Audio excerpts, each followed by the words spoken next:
சிறுகடி காசு சரியில்ல. டுடே எபிசோட்ல நேத்து இருந்துட்டு நேரா ஸ்ருதியோட ரெஸ்டாரண்ட்டுக்கு வந்து, "ரொம்ப தேங்க்ஸ் ஸ்ருதி" அப்படின்ற மாரி சொல்றாங்க. "எனக்கு எதுக்கு தேங்க்ஸ் சொல்றீங்க?" அப்படின்னு சொல்லிட்டு கேட்கவும், "இல்ல நீங்க நெனச்சிருந்தா ரவிய கம்பல் பண்ணி உங்களுடைய ரெஸ்டாரண்ட்டுக்கு கூப்ட்டுருக்கலாம். ஆனா நீங்க அப்படி ஒரு விஷயமே நீங்க பண்ண கிடையாது.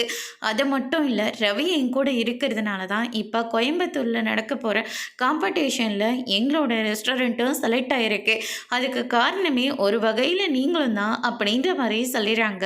அதுக்கு அடுத்து தான் வந்து பார்த்தீங்கன்னா, அம் "ரவி நம்ப போலாமா?" அப்படின்ற மாரி வந்து சொல்லிக்கிட்டு இருக்காங்க. "நான் வரும்போது டாக்ஸி புக் பண்ணி தான் நான் இங்க வந்தேன். ஆனா போகும்போது உங்களோட பைக்லயே நானும் உங்களோட ஒண்ணாவே வரேன். வாங்க ரவி போலாம்." அப்படின்னு சொல்லிட்டு ரவியோட கைய பிடிச்சு முத்தம்லாம் குடுக்குறாங்க.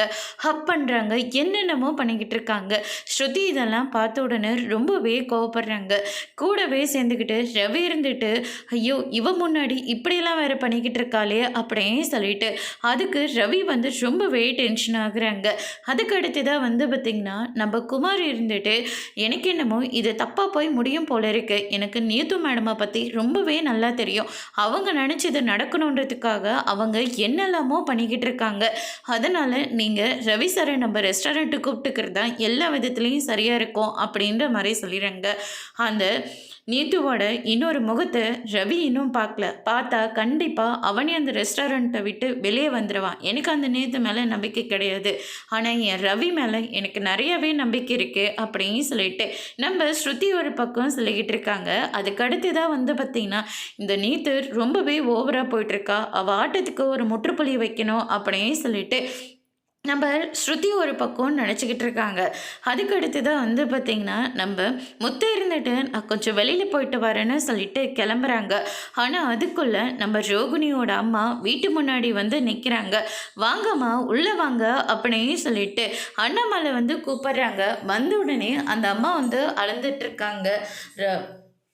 நம்ம விஜயா பார்த்த உடனே, "என்ன இது? இந்த பொம்பளை வேற இங்க வந்திருக்கு" அப்படின்னு சொல்லிட்டு, நம்ம விஜயா ஒரு பக்கம் நினைக்கவும், "என்னாச்சும்மா? ஏன் அழுந்துகிட்டு இருக்கீங்க?" "ஆமா, கிரிஷ் எங்க?" அப்படின்னு சொல்லிட்டு கேட்கவும், "கிரிஷ் வந்து கீழ தான்ப்பா இருக்கான்" அப்படின்ற மாரி சொல்லிறாங்க. "கீழ இருக்கானா? சரி நான் போய் கூட்டிட்டு வரேன். இருப்பா முத்து, கொஞ்ச நேரம் வெயிட் பண்ணு. நான் சொன்னதுக்கு அப்புறமா நீ போய் கூப்பிட்டுக்கிறதா இருந்தாலும் சரி, அப்படியே விடுறதா இருந்தாலும் சரி, என்னம்மா ஆச்சு? ஏன் இப்படியெல்லாம் பேசுறீங்க? காரணமா தான் நான் பேசிக்கிட்டு இருக்கேன்" அப்படின்ற மாரி சொல்றாங்க.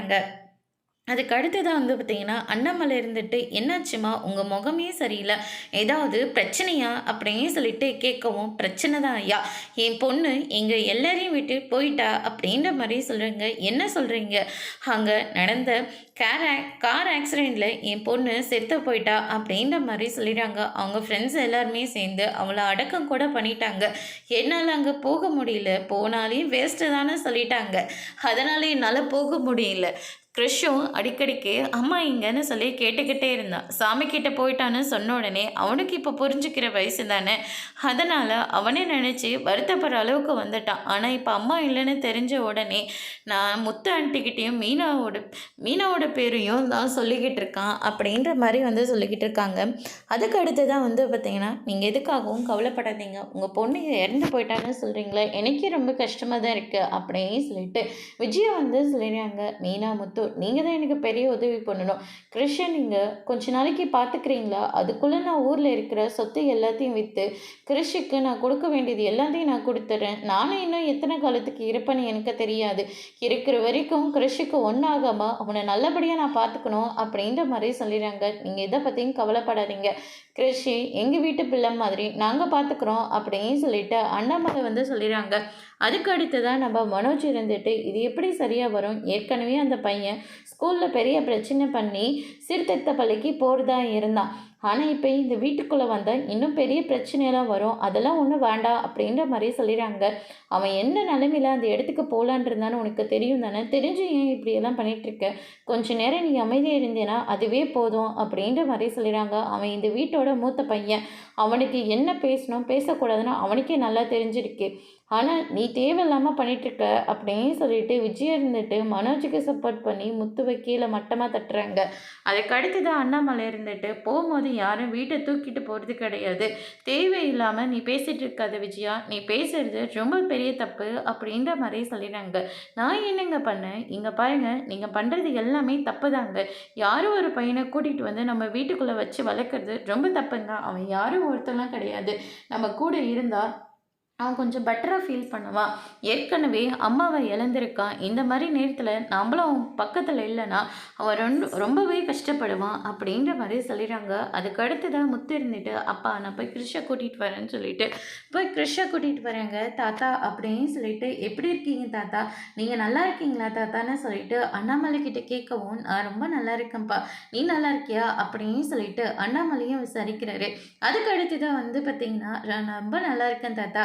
ஆமாம், நான் இங்கே இருக்கட்டுமா, உங்கள் எல்லாரும் கூடயும் நான் இருக்க போகிறேன், பாட்டி தான் அப்படி சொன்னாங்க, முத்தங்குலாம் அப்படி தான் சொல்லி என்னை மேலே கூட்டிகிட்டு வந்தார் அப்படின்ற மாதிரி சொல்லிடுறாங்க. நீ எங்கே கூட இருக்கலாம், தாராளமாக இருக்கலாம்ப்பா அப்படின்ற மாதிரி சொல்லிடுறாங்க. அதுக்கடுத்து தான் வந்து பார்த்தீங்கன்னா, ஆண்டி நான் இங்கே இருக்கனே அப்படின்னு சொல்லிட்டு ரோகிணி கிட்ட போய் கேட்கவும், மனோஜ் இருந்துட்டு நீங்களாம் இருக்க முடியாது, ஏற்கனவே உன்னால் ஸ்கூல்லலாம் பிரச்சனை வந்திருக்குல்ல, நான் தெரியாமல் தப்பு பண்ணிட்டேன், ஆனால் இனிமேல் அந்த மாதிரி தப்பு நான் பண்ணவே மாட்டேன், எனக்கு இங்கே இருக்க வாய்ப்பு கொடுங்க அப்படின்ற மாதிரி கிறிஷ் வந்து எல்லாருக்கிட்டையும் கெஞ்சி கேட்டுட்ருக்காங்க. அதுக்கு அடுத்ததான் இவங்க கிட்டலாம் நீ எதுக்காகடா கேட்குற, நீ இனிமே இங்கே இருப்பா அப்படின்ற மாதிரி முத்து அண்ணாமலை எல்லாருமே வந்து சொல்லிடுறாங்க.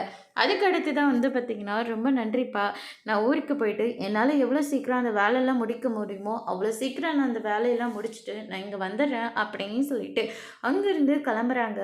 அதுக்கு அடுத்து தான் வந்து பார்த்திங்கன்னா, விஜயா இருந்துட்டு நேராக ரோகிணியோட ரூமுக்கு போய், இந்த பையனை பற்றி நான் பார்வதியோட வீட்டில் நான் உங்ககிட்ட தனியாக பேசணும், நீ அங்கே வந்துரு அப்படின்ற மாதிரி சொல்லிடுறாங்க. ஐயோ இது வேறையா அப்படின்னு சொல்லிட்டு ரோகிணி ஒரு பக்கம் ரொம்பவே பயந்து போகிறாங்க. அதுக்கு அடுத்து தான் வந்து பார்த்திங்கன்னா, இந்த பக்கம் நம்ம பார்வதி இருந்துட்டு கதை சொல்லிக்கிட்டு இருக்காங்க. ஒரு வழியாக ஷூட் முடிஞ்சிருச்சு. அப்போ ஒருத்தர் வந்து தேடிட்டு வராங்க. என் பையன், என் பேரன், என் மருமகன்னு சொல்லிட்டு என்னை தனியாக விட்டுட்டு அவங்க பாட்டு கிளம்பி போயிட்டாங்க. நீங்கள் அனுப்பின கதை எல்லாத்தையும் நானும் பார்த்துருக்கேன். அதை நான் அவனுக்கும் அனுப்பி என் பேர பிள்ளைங்களுக்கெல்லாம் காட்டியிருக்காங்க.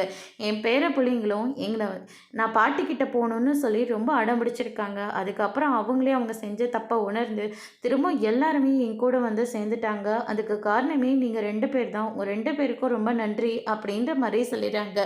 பரவாயில்ல, என் கதை மாதிரி தான் எல்லார் கதையும் இருக்குது. ஆனால் எல்லாரும் அவங்கவுங்க குடும்பத்தோடு சேர்றாங்க. ஆனால் என் பிள்ளை மருமக பேர பசங்கன்னு சொல்லிட்டு யாருமே என்கிட்ட வந்து சேரலன்னு சொல்லிட்டு நம்ம பார்வதி ஒரு பக்கம் ரொம்பவே வருத்தப்பட்டுட்டு இருக்காங்க. நான் இப்போ சந்தோஷமாக இருக்கேன்னா அதுக்கு காரணமே நீங்கள் 2 பேரும் தான். நீங்கள் 2 பேரும் ரொம்ப நல்லா இருக்கணும் அப்படின்னு சொல்லிட்டு அந்த அம்மா ஒரு நன்றியை சொல்லிட்டு அங்கேருந்து கிளம்புறாங்க.